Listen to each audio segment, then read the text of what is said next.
Olá, seja muito bem-vindo. Hoje nós daremos continuidade aos nossos estudos, ainda falando a respeito do tema igreja, e hoje vamos falar a respeito de um tema muito importante daqui a pouco eu falo. Antes, vamos recapitular o que nós falamos nos últimos vídeos. No primeiro vídeo nós falamos sobre a importância da igreja, no segundo nós falamos sobre o nosso compromisso como membros da igreja, e na última semana nós falamos sobre uma igreja mais próxima da Bíblia. E o tema de hoje é crentes mais próximos uns dos outros. Nos vídeos anteriores nós falamos bastante a respeito da sã doutrina, da doutrina bíblica, da doutrina correta. Nós falamos da importância de se manter um apreço pela sã doutrina, só que nós não podemos esquecer de um detalhezinho que está relacionado a essa sã doutrina. Antes de chegar nesse detalhezinho, a gente tem que entender que esse apreço pela sã doutrina marca um contínuo desejo de crescer no conhecimento dela, ou seja, conhecer cada vez mais a sã doutrina. Esse apreço e esse desejo se aplicam também à comunhão, e esse é o detalhe que eu queria chamar a atenção. Ele se aplica também à comunhão, à vida comunitária e ao cuidado mútuo. Por que isso? Porque doutrina não pode estar desvinculado da vida cotidiana. E é isso que nós trataremos hoje aqui. Nós não podemos tratar doutrina e teologia e se esquecer da vida cotidiana, da vida em comunhão com os irmãos. Então, sem mais delongas, vamos ler o texto base do que nós trataremos hoje aqui. Lá em Atos 2, 42 a 47, vai nos relatar como os crentes primitivos viviam logo após aquele episódio do Pentecostes. E perseveravam, ou seja, os crentes lá, perseveravam na doutrina dos apóstolos e na comunhão, no partir do pão e nas orações. Em cada alma havia temor, e muitos prodígios e sinais eram feitos por intermédio dos apóstolos. Todos os que creram estavam juntos e tinham tudo em comum.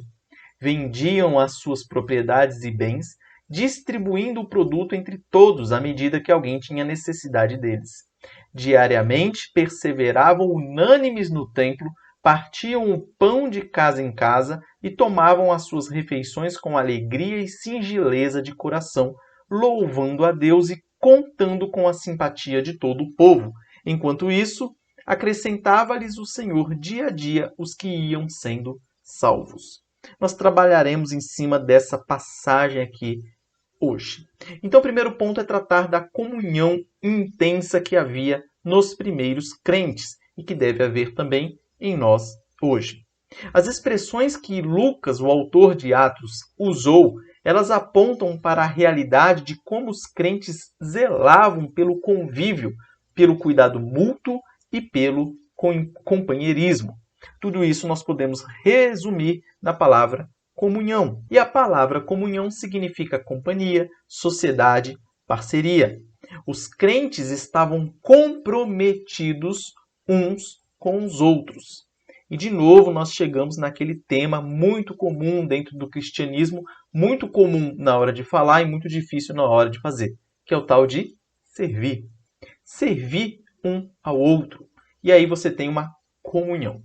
Nós daremos mais detalhes no decorrer da exposição. Uma parte do versículo muito importante que é bom a gente tratar aqui para que não haja confusão é essa aqui, que diz que eles estavam juntos e tinham tudo em comum. Muitas pessoas utilizam essa passagem para defender, por exemplo, ideologias como o comunismo ou o socialismo. Outros usam essa passagem para formar comunidades cristãs isoladas do resto do mundo, em desertos, em florestas, onde quer que seja. Nós temos que entender o contexto histórico disso que estava sendo narrado aqui por Lucas. Primeiro ponto, nós tivemos ali o evento Pentecostes, onde muitas pessoas se converteram por meio do derramamento do Espírito Santo. Então você teve ali uma grande conversão. Naquela situação haviam muitos estrangeiros em Jerusalém, onde ocorreu o Pentecostes. Inclusive, alguns historiadores dizem que a igreja de Roma, aquela que o apóstolo Paulo escreveu, Romanos, foi fundada por crentes que estavam no Pentecostes e depois voltaram para lá e fundaram a igreja lá. Então você tem que entender esse contexto. Houve uma grande conversão. A maioria das pessoas que estavam lá eram fora de Jerusalém. Só que Depois dessa conversão, esse pessoal não foi embora. Eles permaneceram em Jerusalém. Tanto eles, provavelmente acompanhados de suas respectivas famílias.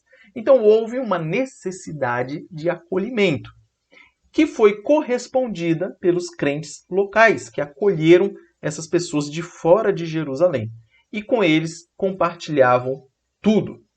Por que nós temos que entender esse contexto histórico aqui? Para que nós não interpretemos da maneira errada. Ou seja, nós temos que ficar atentos porque a passagem que nós lemos, ela é uma narrativa, ela não traz um texto normativo. O texto normativo é aquele que te dá uma ordem. Faça isso, faça aquilo, não faça isso, não faça aquilo.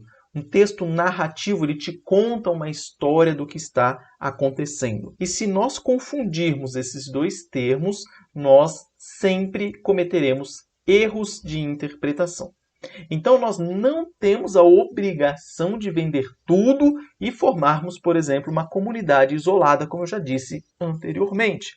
Não é isso que nós devemos fazer. O que o texto nos mostra ao narrar como viviam aqueles crentes é nos trazer ou nos mostrar um princípio.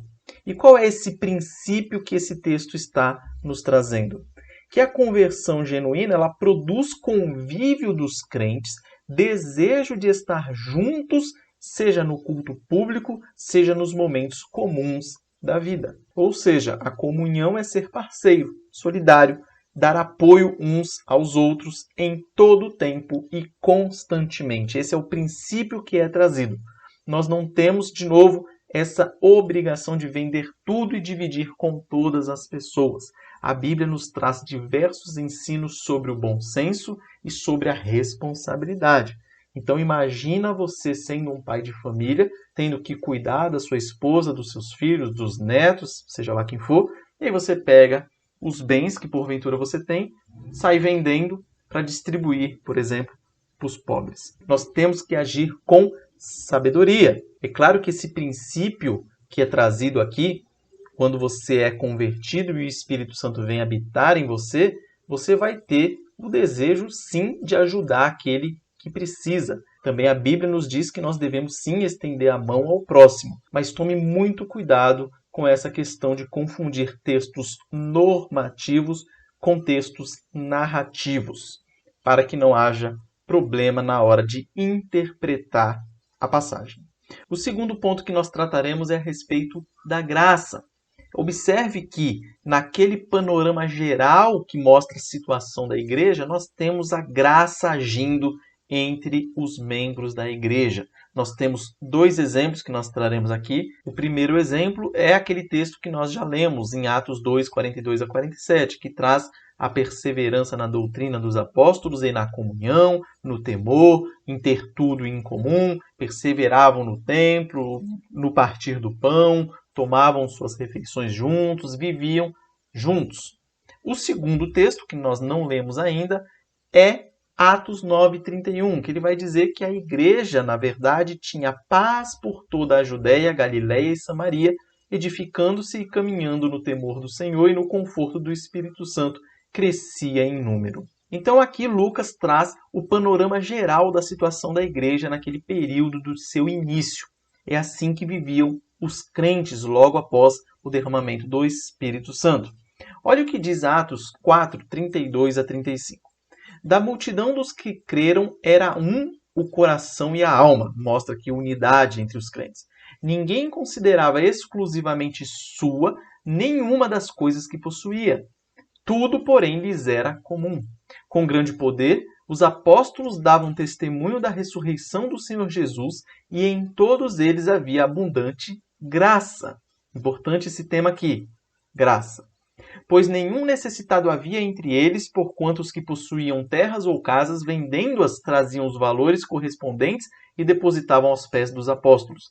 Então, se distribuía a qualquer um à medida que alguém tinha necessidade. Então percebam, o que nós vemos aqui sobre o relato de como viviam aqueles crentes, o que nós vemos aqui é o resultado do que aconteceu no versículo 4 de Atos 2, que diz o seguinte, que todos ficaram cheios do Espírito Santo. Então perceba, ser pleno do Espírito Santo, ter plenitude do Espírito Santo, porque isso aqui é importante a gente dizer também. Quando a pessoa é convertida, o Espírito Santo vai habitar nela. Porém, isso não quer dizer que você tem plenitude do Espírito Santo. A plenitude do Espírito Santo vem conforme você utiliza os meios comuns de graça. E assim cresce a plenitude do Espírito em você, por meio da oração, leitura da palavra e assim por diante. Então ali todos ficaram cheios do Espírito Santo, ou seja, tinham plenitude do Espírito Santo. E qual foi a consequência disso? A consequência é que os crentes cheios do Espírito Santo, eles vivem de maneira prática o Evangelho, demonstrando unidade de pensamento, amor generoso, comunhão intensa e pregando o Evangelho. Essa é a consequência do ser cheio do Espírito Santo. Então vejam como uma coisa está ligada à outra. Por que eu digo isso? Porque ficar só na teoria, só no intelectual, pode muitas vezes nos deixar frio com relação à comunidade, à comunhão, ao partir o pão, ao ouvir e ao falar com seu irmão, etc. Então por isso que nós temos que ficar atentos para não deixar uma coisa sobressair a outra. As duas devem andar juntos. É teologia junto com piedade. Então a pregação do Evangelho e a manifestação da graça por parte da igreja era algo que acontecia simultaneamente. É isso que nós percebemos com a leitura da passagem. Então, em suma, a vivência, a prática da graça é algo que só pode ser conseguido por meio de uma compreensão do Evangelho. E aí nós vemos que o Evangelho ele anda junto com a graça. Então você percebe, por meio da passagem que nós lemos anteriormente, a graça agindo no meio do povo, quando eles não fazem, por exemplo, acepção de pessoas. Você pode perceber que ali tinha todo tipo de gente e não havia discriminação, por assim dizer. O texto é claro em dizer que era tudo comum entre eles. E a pergunta que pode surgir é, mas qual é o fundamento para isso? O fundamento dessa vida graciosa é a compreensão de que todos os homens estão em pé de igualdade aos olhos de Deus.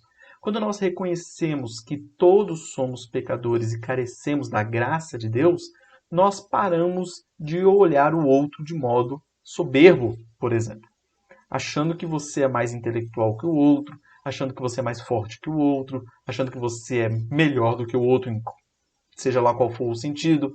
Então, quando você percebe isso, a coisa começa a mudar. Então, nós percebemos ali que todos se viam igualmente como alvos da graça de Deus e por isso compartilhavam dessa mesma graça recebida. Eles recebiam essa graça de Deus e distribuíam essa graça para os seus irmãos. Então veja, aquela sensação de devedor. Ele ganhou algo, um presente imenso de Deus, e o que ele poderia fazer? Apenas dar um presente também no convívio dos irmãos em comunidade. Então todos estavam ali juntos porque Deus os redimiu na cruz. E eles tinham consciência disso. Por quê? Porque havia intensa pregação do Evangelho. O texto vai dizer que os apóstolos testemunhavam sobre a ressurreição de Cristo. Então você tinha sempre essa vinculação entre a pregação do Evangelho e a graça abundante acontecendo ali. Então, em uma igreja graciosa, os membros se veem como iguais em essência. E é isso que nós precisamos fazer também. Nos ver iguais em essência. O que isso significa?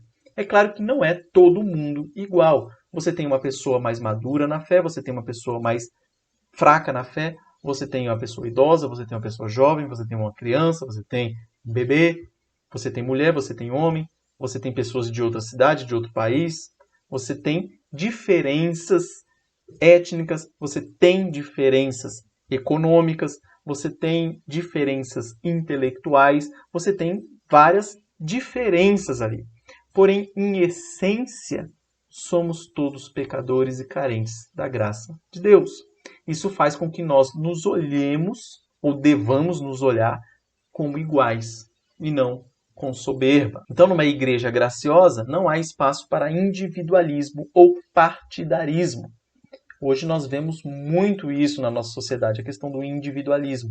Busque a sua felicidade, seja feliz, vá atrás dos seus sonhos. E Se precisar passar por cima dos outros, passe. Não tem problema. O importante é você atingir o seu objetivo de felicidade. Mas não é isso que a Bíblia nos ensina. Nós temos que observar que numa igreja graciosa não há espaço para esse tipo de individualismo. Também numa igreja graciosa não há barreiras étnicas, emocionais, financeiras, etárias, panelinhas no sentido de que você trate mal o outro grupo, ou crie intriga, ou crie brigas, conflitos entre o outro grupo. É claro que nós não podemos ignorar a necessidade de que na igreja grupos diferentes devem ser tratados de forma diferente. Lá na carta que o apóstolo Paulo mandou para Timóteo, ele fala sobre isso.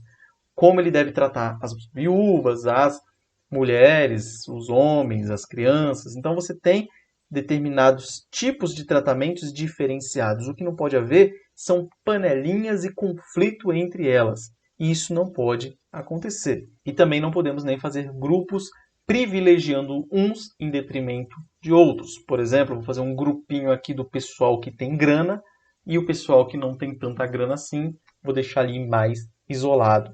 Isso também não pode ser feito. E numa igreja graciosa há socorro mútuo. As pessoas se preocupam umas com as outras. E nós temos sempre que refletir a respeito disso.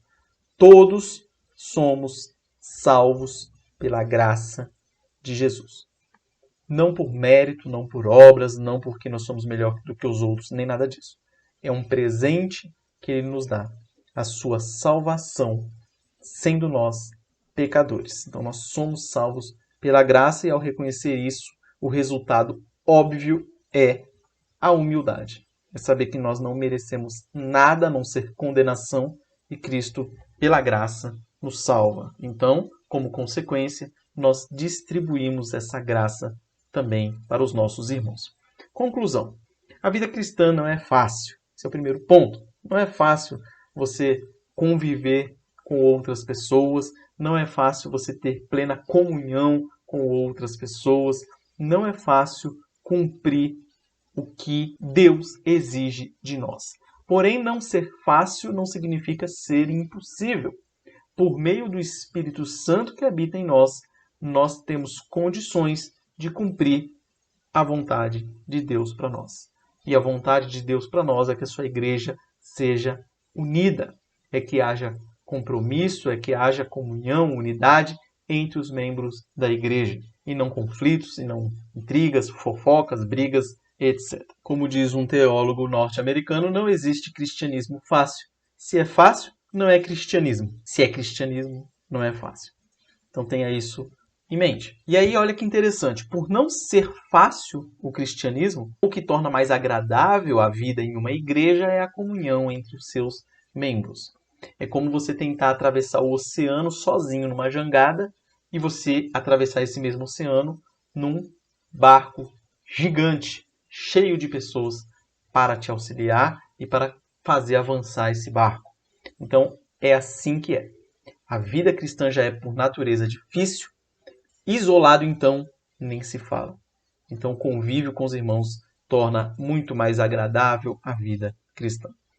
Outra conclusão que nós chegamos é que a teologia e a doutrina elas devem ser externadas na comunhão e graça entre os membros, e não apenas figurar na área intelectual e na hora da prática não ser colocada em prática. Isso é um erro. 3 aplicações para nós encerrarmos. A primeira, pergunte a si mesmo. Como tem sido sua dedicação e serviço aos irmãos da sua igreja? 2. Como tem sido seu esforço em socorrer os necessitados? E por último, você tem praticado uma verdadeira comunhão e graça em sua vida cristã? Reflita a respeito dessas questões e busque melhorar a cada dia, pedindo a graça de Jesus, o Espírito Santo que habita em você, que você o fortaleça por meio dos meios comuns de graça, oração, leitura da palavra, sermões, comunhão com os irmãos, etc. E assim você possa cumprir o que Deus quer que nós cumpramos, ou seja, que nós tenhamos um compromisso e comunhão entre os irmãos da nossa igreja. Então é isso. Se ficou alguma dúvida, mande aí nos comentários. Que Deus abençoe a sua vida, abençoe essa semana que se inicia. Um forte abraço e até a próxima.